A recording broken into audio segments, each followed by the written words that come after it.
السلام علیکم ورحمۃ اللہ وبرکاتہ۔ سورۃ المائدہ آیت نمبر 3۔ بسم اللہ الرحمن الرحیم۔ حرمت حرام کیا گیا ہے، علیکم تم پر، میتۃ مردار، والدم خون، ولحم الخنزیری اور خنزیر کا گوشت، وما اور جو اہلا پکارا جائے یا نام لیا جائے، لغیر اللہ غیر اللہ کا، اللہ کے علاوہ، بھی جس پر، والمنخنقۃ اور گلا گھٹ کر جو مرا ہو، والموقوذۃ اور چوٹ لگ کر مرا ہو، والمتردیۃ یا بلندی سے گر کر مرا ہو، والنطیحۃ اور سینگ لگ کر مرا ہو، وما اور جس کو اکلا کھا گیا، سابو درندہ، الا مگر، ما جو زکی تم جس کو تم ذبح کر لو، وما اور جس کو ذبیحہ ذبح کیا گیا ہو، علن نصوبی تھان پر، آستانے پر، وَأَنْ اور یہ کہ تستقسموا تم قسمت معلوم کرو، بالازلام تیروں کے ساتھ، ذالکم یہ فسقن گناہ کے کام ہے، الیوم آج کے دن، یئس الذین یئس نا امید ہوئے، الذین وہ لوگ، کفروا جو کافر ہوئے، من دینکم تمہارے دین سے، فلا پس نہیں، تخشوہم تم ان سے نہ ڈرو، وخشونی اور مجھ سے ڈرو، الیوم آج کے دن، اکملت میں نے مکمل کر دیا، پورا کیا، لکم تمہارے لیے، دینکم تمہارا دین، واتممت اور میں نے پوری کر دی، علیکم تم پر، نعمتی اپنی نعمت، ورضیت اور پسند کیا، لکم تمہارے لیے، الاسلام اسلام کو، دین دین، فمن اضطر پر جو کوئی مجبور ہو جائے، بے بس ہو جائے، فی مخمصۃ بھوک میں، غیرہ نہ کہ، متجانف مائل نہ ہو، لاسم گناہ کی طرف، فإن اللہ پس بے شک اللہ تعالیٰ، غفور بخشنے والا ہے، رحیم مہربان ہے۔ حرمت حرام کیا گیا ہے، علیکم تم پر حرام کیا گیا ہے، کس نے حرام کیا؟ اللہ تبارک و تعالیٰ نے حرام کیا۔ یہ حلال حرام کا جو اختیار ہے یہ اللہ تبارک و تعالیٰ کے پاس ہے، یہاں تک کہ آپ صلی اللہ علیہ وسلم بھی اپنی طرف سے کوئی بھی چیز حرام نہیں کر سکتے۔ ایک مرتبہ آپ صلی اللہ علیہ وسلم نے اپنی بیویوں کی خوشنودی کی خاطر شہد حرام کر لیا تھا، تو اللہ تبارک و تعالیٰ نے سورۃ تحریم میں فرمایا، اے نبی اس چیز کو حرام کیوں کرتے ہو جس کو میں نے آپ کے لیے حلال کیا ہے؟ تو حلال حرام کا اختیار یہ اللہ تبارک و تعالیٰ کے پاس ہے۔ تو یہاں پر جتنی بھی چیزوں کا ذکر کیا گیا ہے اسے اللہ ہی نے حرام کیا ہے، اور اللہ اگر کچھ حرام کرتا ہے تو اپنے بندوں کی حفاظت کے لیے ہی حرام کرتا ہے، تاکہ حرام چیزوں میں موجود جو نقصان ہے اس نقصان سے اپنے بندوں کی حفاظت کرے۔ ٹھیک ہے، فرمایا حرمت حرام کیا گیا، علیکم تم پر، میتۃ مردار۔ اب ہم نے شروع کی آیت میں، پہلی آیت میں پڑھا تھا جن جانوروں کے یعنی حرام ہونے کے بارے میں کہا گیا تھا کہ سوائے ان کے جو تم پر پڑھے جائیں گے، ٹھیک ہے نا، پہلی آیت میں ہم نے پڑھا تھا الا ما یتلا علیکم، سوائے اس کے جو کہ تم پر پڑھے جائیں گے۔ تو اب اس آیت میں ان کا ذکر کیا جا رہا ہے، ٹھیک ہے، اس آیت میں ان کا ذکر کیا گیا۔ سب سے پہلے حرمت علیکم المیتۃ، اللہ نے تم پر میتہ مردار حرام کیا ہے، ٹھیک ہے۔ تو اس مردار سے مراد ہر وہ جانور ہے جسے نہ تو شکار کیا ہو نہ ہی ذبح کیا ہو، بلکہ وہ اپنی موت آپ مر گیا ہو، ٹھیک ہے نا، اپنی موت مر گیا ہو تو وہ مردار حرام ہے، اسے حرام قرار دیا۔ اچھا، اس مردار میں سے ایک مچھلی اور ٹڈی یہ حلال ہے، دو مردار حلال کیے ہیں۔ نبی صلی اللہ علیہ وسلم نے فرمایا ہمارے لیے دو مردار یعنی حلال ہے اور دو خون حلال ہے۔ مردار تو ہے مچھلی اور دوسرا ٹڈی دل، اور خون جو ہے وہ کلیجی اور تلی ہے، ٹھیک ہے۔ تو مردار اللہ تعالیٰ نے تم پر حرام کیا۔ اب مردار کا کھانا ہی صرف حرام نہیں ہے بلکہ اس کی خرید و فروخت بھی حرام ہے۔ اگر بکری مر گئی ہے اس کو یعنی بیچ دو تو یہ حرام ہے، یا مرغی مر گئی ہے تو لوگ اس کو بیچ دیتے ہیں تو یہ حرام ہے۔ آپ صلی اللہ علیہ وسلم نے فرمایا بے شک اللہ تعالیٰ نے شراب اور اس کی خرید و فروخت کو حرام کیا ہے، ٹھیک ہے نا، اور اسی طرح پھر اللہ تبارک و تعالیٰ نے مردار اور اس کی قیمت کو بھی حرام کیا ہے، ٹھیک ہے نا، مردار اور اس کی قیمت کو حرام کیا ہے، خنزیر اور اس کی قیمت کو بھی حرام کیا ہے۔ اگر حلال جانور مر جائے جیسے کہ بکری ہے تو اس کی کھال کو رنگ لیا جائے تو پھر وہ کھال حلال ہے، جس طرح کہ عبداللہ بن عباس رضی اللہ تعالیٰ عنہ کہتے ہیں کہ نبی کریم صلی اللہ علیہ وسلم ایک مری ہوئی بکری کے پاس سے گزرے تو آپ صلی اللہ علیہ وسلم نے فرمایا کہ تم نے اس کے چمڑے سے فائدہ کیوں نہیں اٹھا لیا؟ تو لوگوں نے کہا اللہ کے رسول یہ تو مردار ہے۔ آپ صلی اللہ علیہ وسلم نے فرمایا صرف اس کا کھانا گوشت حرام ہے، ٹھیک ہے نا، اس کی کھال کو اگر رنگ لیا جائے تو وہ حلال ہے۔ تو فرمایا حرمت حرام کیا گیا علیکم تم پر میتۃ مردار۔ دوسری بات ہے ودم اور خون، خون تم پر حرام، خون یعنی جو بہتا ہوا خون ہے وہ تم پر حرام ہے، خون کو کھانا، خون کو پینا یہ تم پر حرام قرار دیا گیا ہے، ٹھیک ہے نا۔ ہاں جو خون گوشت کے ساتھ لگا ہوا ہوتا ہے، کچھ لگا ہوا رہ جاتا ہے تو وہ حلال ہے، ٹھیک ہے۔ ودم خون بھی تم پر حرام کر دیا گیا ہے۔ تیسری بات ہے ولحم الخنزیر، اور خنزیر کا گوشت، خنزیر کا گوشت بھی حرام ہے۔ خنزیر جو ہے یہ ہر حال میں ہی حرام ہے، چاہے زندہ ہو یا مردہ ہو، ٹھیک ہے نا، اس کی چربی، اس کی کھال بال سب حرام ہے۔ خنزیر کو بیچنا خریدنا یہ سب حرام ہے، ٹھیک ہے نا۔ اچھا یہ جانور جو ہے خنزیر، اس میں یہ غلاظت کھاتا ہے، ٹھیک ہے، اس وجہ سے بھی کہا گیا حرام ہے۔ ویسے بس اللہ تبارک و تعالیٰ نے اس کو حرام کیا ہے، ویسے ہر ایک چیز اس کی حرام ہے۔ اچھا ایک سوال آتا ہے ذہن میں، جب ہر ایک چیز اس کی حرام ہے تو اللہ نے بنایا کیوں ہے، اس کو پیدا کیوں کیا؟ اللہ کے ہر کام میں حکمت ہے۔ ہم تو یہ سوال کر ہی نہیں سکتے کہ اس کو حرام کیوں کر دیا ہے، پھر کیوں بنا دیا ہے، ٹھیک ہے۔ ہو سکتا ہے یہ بھی ہو سکتا ہے کہ اللہ تعالیٰ نے ہمارا امتحان لیا ہو، آزمائش میں اللہ تعالیٰ نے ڈالو کہ اس چیز کے پاس نہیں جانا، یہ حرام ہے، ٹھیک ہے۔ اور اس میں یہ بھی کہا جاتا ہے کہ اس خنزیر میں غیرت نہیں ہوتی ہے۔ آپ صلی اللہ علیہ وسلم نے فرمایا ہر کچلی والے درندے یعنی دانت سے جو کچلتے ہیں وہ، اور ہر پنجے والے پرندے کو کھانے سے منع فرمایا ہے۔ کیوں؟ کیونکہ ان کی فطرت میں زیادتی پائی جاتی ہے، یہ دوسرے جانوروں کو اپنا شکار بنا لیتے ہیں، کیونکہ جو کچھ انسان کھاتا ہے تو اس کی مزاج پر اس کا اثر بھی ہوتا ہے، اس وجہ سے بھی خنزیر کو حرام قرار دیا ہے۔ ولحم الخنزیری، اور خنزیر کا گوشت حرام ہے۔ آگے فرمایا وما اہل، اور جو پکارا جائے، یہ نام لیا جائے لغیر اللہ، اللہ کے علاوہ کسی اور کا نام لیا جائے، ٹھیک ہے نا، یعنی پھر اللہ کے علاوہ کسی اور کے نام پر ذبح کیا جائے تو وہ بھی حرام ہے۔ جس نے غیر اللہ کے نام پر جانور ذبح کیا اس پر لعنت کی گئی ہے۔ اہل عرب کیا کرتے تھے؟ بتوں کے نام پر جانور ذبح کرتے تھے، ٹھیک ہے نا۔ اور اسی طرح اگر کوئی فخر کے لیے ذبح کرتا ہے تو اس سے بھی منع کیا گیا ہے۔ ایک شاعر کے بارے میں آتا ہے کہ اس کے والد نے فخر کے طور پر 100 اونٹ ذبح کرنے کا اعلان کیا اور وہ ذبح کر دیے گئے، ٹھیک ہے، اور سب لوگ خوش ہوئے کہ ظاہر بات ہے 100 اونٹ تھے کہ ہمیں بھی زیادہ سے زیادہ گوشت ملے گا۔ لیکن جب حضرت علی رضی اللہ تعالیٰ عنہ کو پتہ چلا تو انہوں نے آ کر منع کر دیا کہ اس میں سے کوئی بھی نہ کھائے۔ کیوں؟ کیونکہ اس لیے کہ اس نے یہ فخر کے لیے ذبح کیے ہیں، اللہ کے لیے ذبح نہیں کیے، ٹھیک ہے نا، اللہ کے لیے ذبح نہیں۔ غیر اللہ کے نام کی جو بھی نیاز دی جاتی ہے وہ جائز نہیں ہے، ٹھیک ہے نا، چاہے وہ چاول ہو، مٹھائی ہو، کچھ بھی ہو، اور پھر ہم یہ کہیں کہ چلو میں بسم اللہ پڑھ کر اس کو کھا لیتی ہوں تو یہ تب بھی جائز نہیں ہوگا۔ حضرت ابن عباس کہتے ہیں کہ یہودی نبی کریم صلی اللہ علیہ وسلم کے پاس آئے اور کہا کہ جو ہم خود ذبح کرتے ہیں، جس کو ہم قتل کرتے ہیں، جس کو ہم مارتے ہیں، ٹھیک ہے نا، جس کو ہم نے ذبح کر دیا وہ تو ہم کھا لیتے ہیں، جس کو اللہ نے قتل کیا، جس کو اللہ نے مار دیا، یعنی وہ اپنی موت آپ مر گئے، تو وہ کہہ دیا کہ وہ حرام ہے۔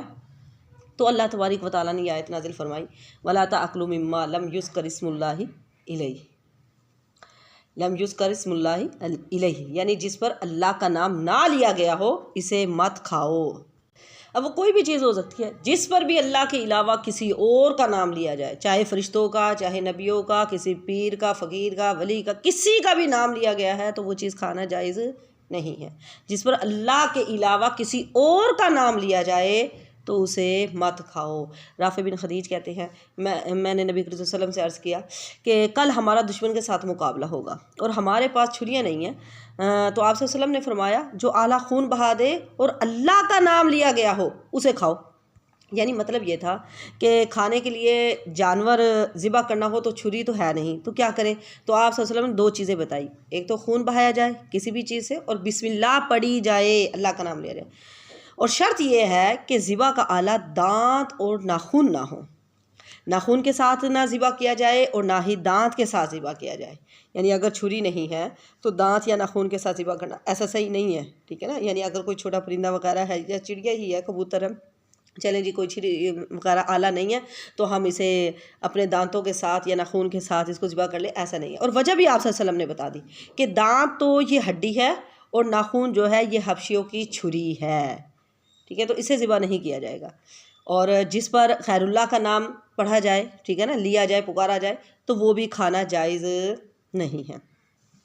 آگے فرمایا والمنخنقۃ، اور گلا گھٹ کر مرا ہوا جانور، جو گلا گھونٹ کر مر جائے۔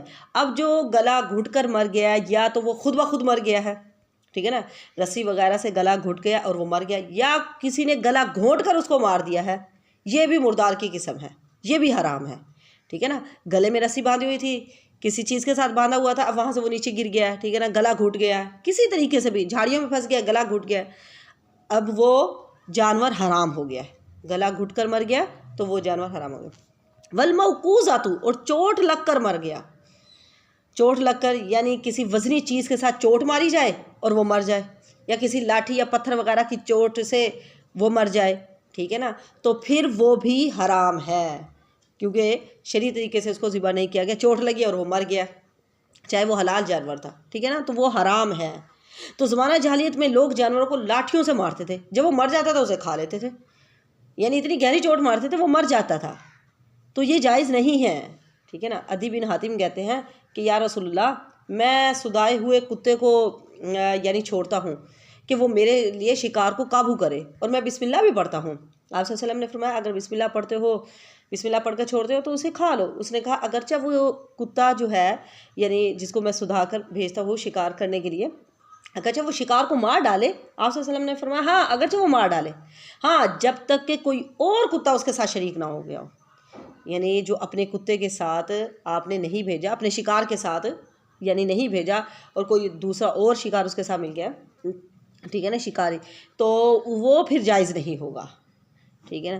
تو فرمایا والموقوذۃ، جو چوٹ لگ کر مرا ہو، والمتردیۃ، اور جو بلندی سے گر کر مر جائے، بلندی سے یعنی بلندی سے گر کر مرنا، یہ بھی ذبح کرنے کا کوئی شرعی طریقہ نہیں ہے۔ اگر بلندی سے گر کر کوئی مر گیا ہے تو وہ مردار ہے، کوئی بلندی سے گر کر مر گیا یا جانور، یا پھر ایک جانور سے دوسرے جانور کو دھکا دے دیا یا ٹکر مار دی ہے اور وہ نیچے گر گیا، یا چھت سے نیچے گر گیا ہے، ٹھیک ہے نا، تو یہ مرا ہوا جانور یہ بھی حلال نہیں ہے۔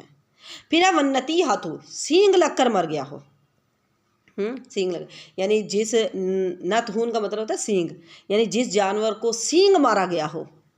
اب جانور آپس میں لڑے ہیں، ایک دوسرے کو سینگ لگ گیا ہے اور وہ مر گیا ہے، تو یہ جانور بھی حرام ہے۔ پھر یا آپس میں لڑوایا جا رہا ہے، ٹھیک ہے نا، ایک نے دوسرے کو سینگ مار دیا ہے، سینگ لگا تو وہ مر گیا ہے، تو ایسا مرا ہوا جانور بھی حرام ہے، ٹھیک ہے نا، چاہے اس کا خون بہہ گیا ہو جانور کا، یا پھر اس کے حلق میں ہی لگا ہو، گھڑے میں ہی لگا ہو، پھر بھی وہ حرام ہے، حلال نہیں ہے، کیونکہ سینگ لگنے سے جو مرا ہے تو وہ حرام ہے۔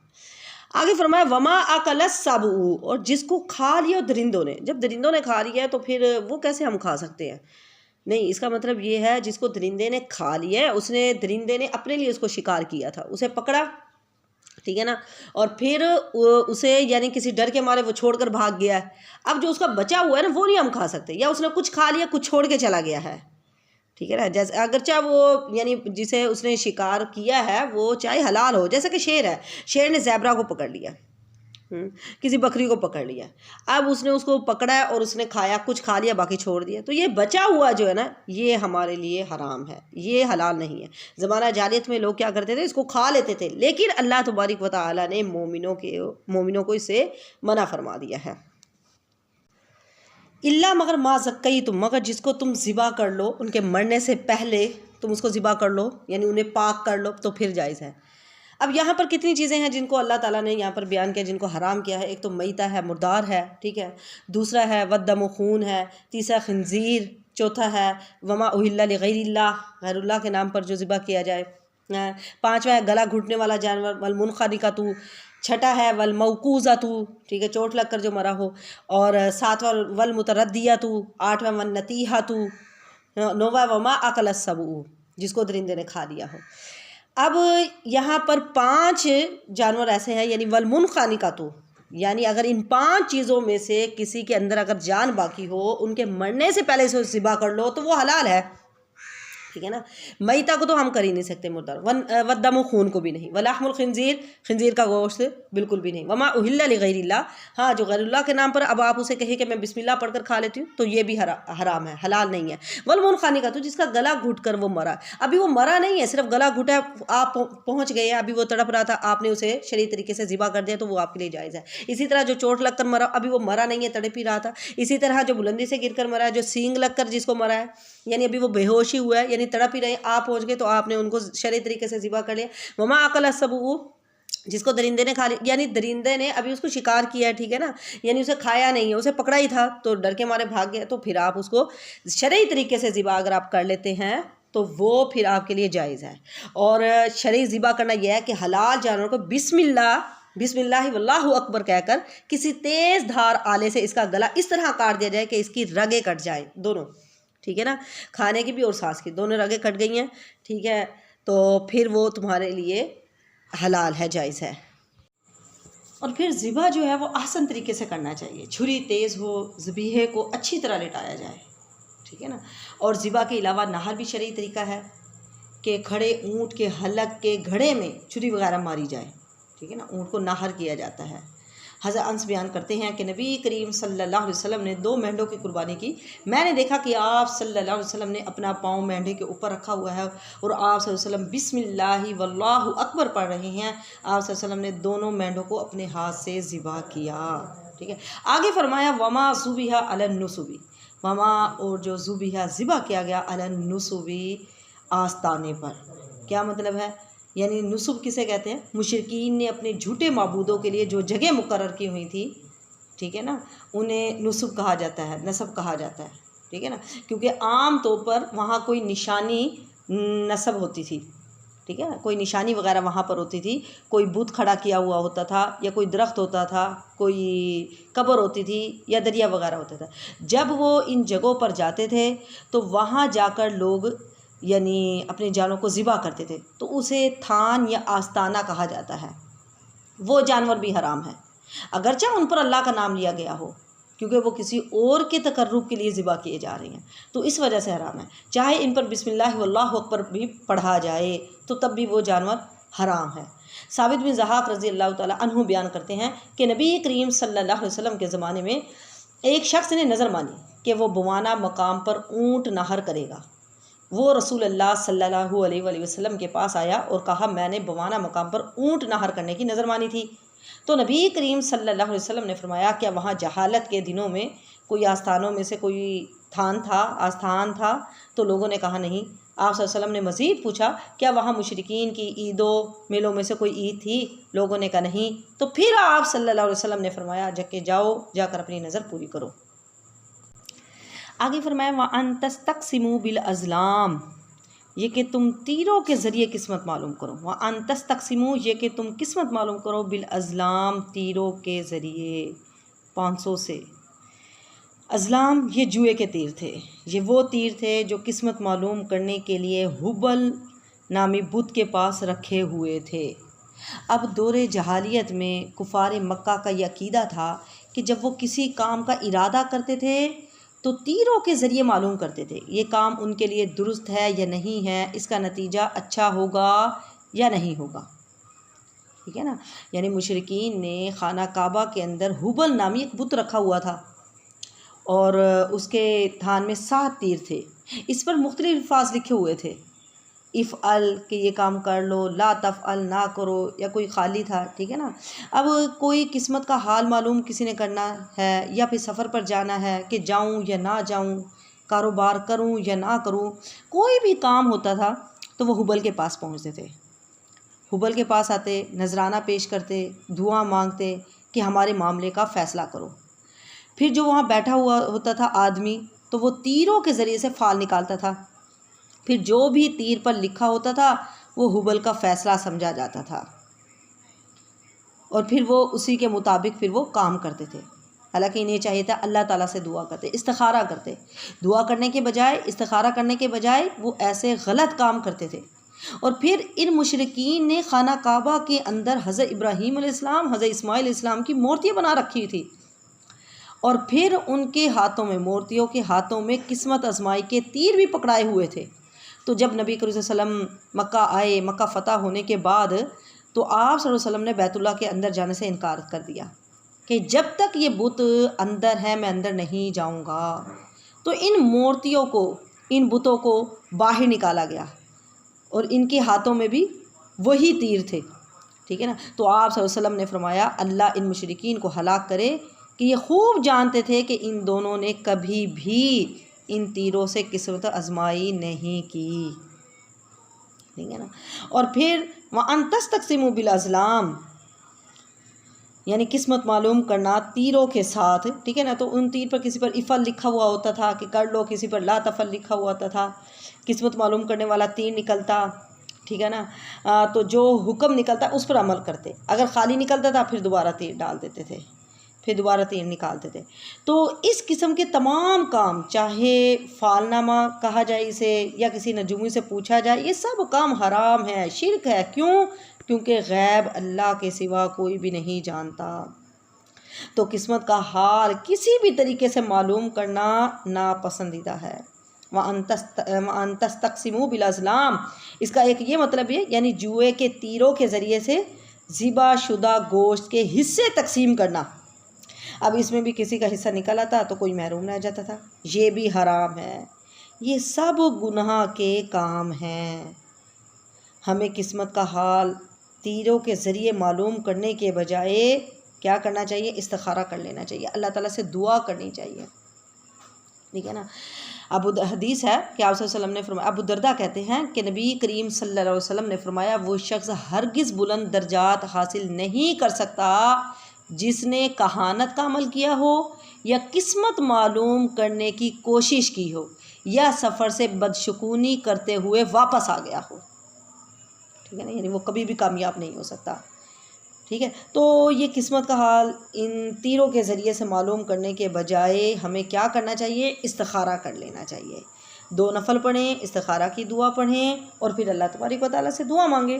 حضرت جابر بن عبداللہ فرماتے ہیں کہ ہمیں نبی کریم صلی اللہ علیہ وسلم جس طرح قرآن کی صورتیں سکھاتے تھے اسی طرح ہمارے کاموں میں استخارہ کرنا بھی تعلیم فرمایا کرتے تھے، استخارے کی بھی ہمیں تعلیم دیتے تھے۔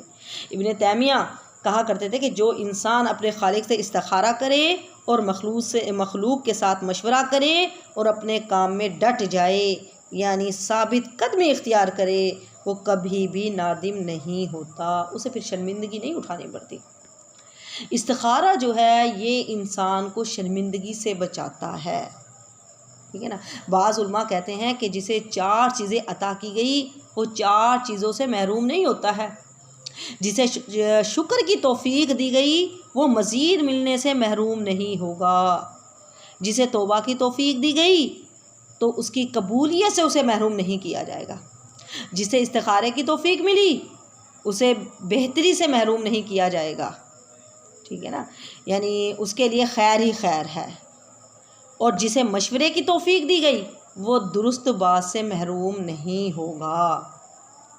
تو وَأَن تَسْتَقْسِمُوا بِالْأَزْلَامِ، یہ کہ تم قسمت معلوم کرو تیروں کے ذریعے، اللہ تبارک و تعالیٰ نے فرمایا ذالکم، یہ سب کام فسقن گناہ ہیں۔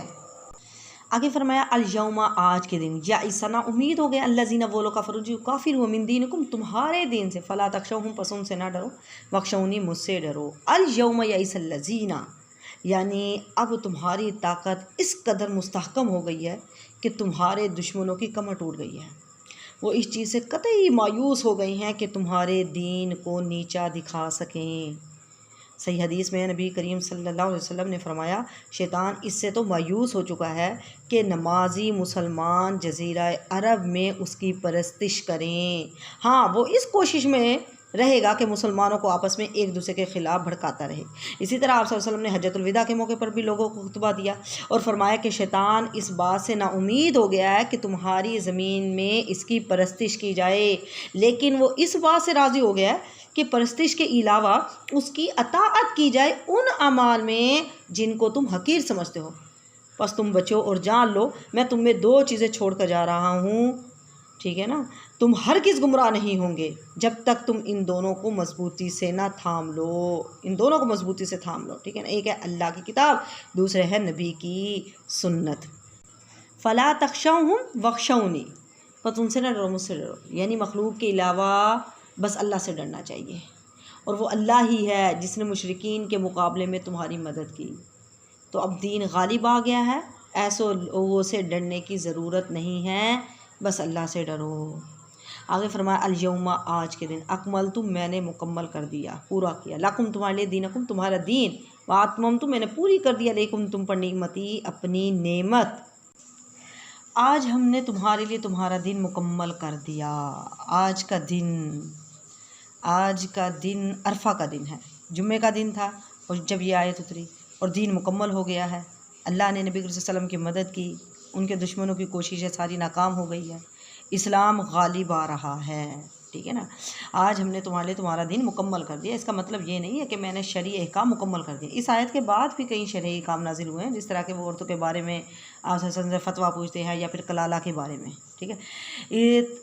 اس آیت کے بارے میں طارق بن شہاب رضی اللہ تعالیٰ عنہ بیان کرتے ہیں کہ ایک یہودی نے عمر بن خطاب سے کہا، آپ اپنی کتاب میں ایک ایسی آیت پڑھتے ہیں کہ اگر ہم یہودیوں کی کتاب میں یہ آیت نازل ہوتی تو ہم اس کے نزول کے دن کو عید بنا لیتے۔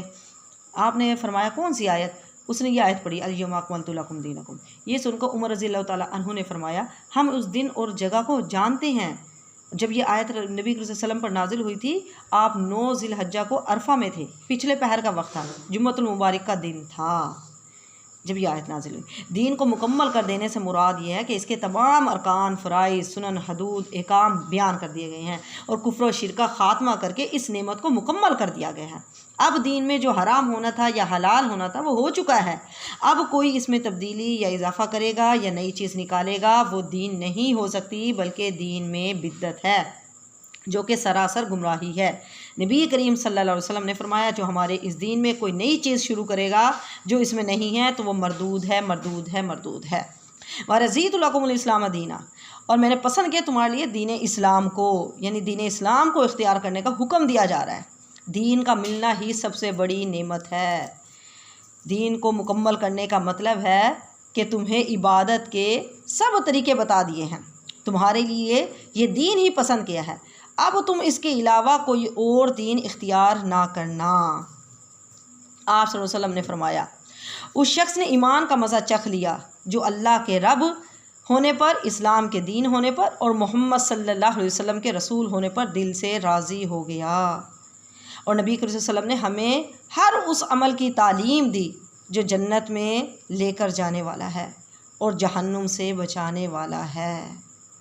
آگے فرمایا، فَمَنِ اسْتُرَّ فِي مَخْمَصَةٍ، فَمَنِ اسْتُرَّ، پس جو کوئی بے بس ہو جائے، مجبور ہو جائے، فی مخمصۃ، بھوک میں، یعنی بھوک کی وجہ سے مجبور اور لاچار آدمی اگر حرام چیزوں میں سے کچھ کھا لے تو اس پر کوئی گناہ نہیں ہے، لیکن شرط یہ ہے کہ حرام کھانے کا شوق نہ ہو اور اسے جائز نہ سمجھنے لگ جائے، اور دوسرا جتنی ضرورت ہے اتنا کھائے، حد سے نہ گزرے۔ تو اس سے کیا معلوم ہوا؟ اس سے معلوم ہوا حرام کھانے کا تعلق بھوک اور حقیقی مجبوری کے ساتھ ہے، یعنی غیر متجانف للإثم، نہ مائل ہو گناہ کی طرف، یعنی جو گناہ کا ارادہ نہ رکھتا ہو لیکن اسے حرام کھانے کی ضرورت پیش آ گئی ہے، اب وہ کیا کرے؟ تو وہ کھا سکتا ہے لیکن وہ اسے اپنے لیے جائز نہ سمجھے، ضرورت سے زیادہ نہ کھائے۔ فَإِنَّ اللَّهَ غَفُورٌ رَحِيمٌ، اللہ تعالیٰ بخشنے والا مہربان ہے، یعنی اللہ مجبور بندے کی مجبوری کو سمجھتا ہے۔ اگر کبھی ایسا ہو جاتا ہے تو اللہ سمجھتا ہے، اللہ تعالیٰ بخشنے والا مہربان ہے۔